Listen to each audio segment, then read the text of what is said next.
Good day to all employers in Hong Kong. My name is Regina Pajos, 40 years old, single, but I have live-in partner, and my husband's name is Rene de la Cruz. He's 41 years old, and we have 3 children. The eldest is 18 years old, the second is 15 years old, and the youngest is 1 year and 6 months. And we're living in Paombong, Bulacan, Philippines. And I graduated at secondary high school. I worked as a domestic helper before in Saudi in year 2013 until 2015 and in Hong Kong in year 2016 until 2022.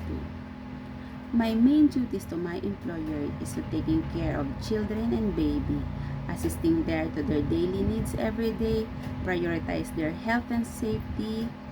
I know how to make them happy like playing with them, tutoring English and math, uh, cooking their favorite snacks, and make sure to give your full care and attention.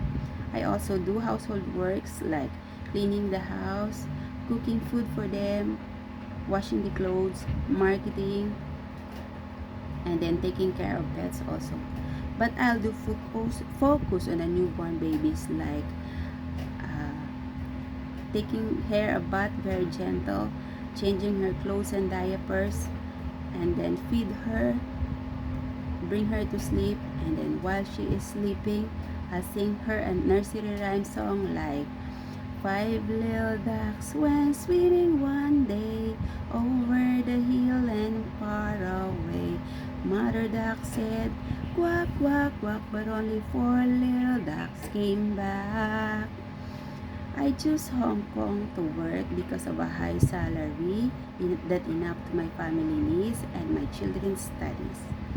To my prospective employers, please choose me as your domestic helper because I am a trustworthy, hardworking, and honest person.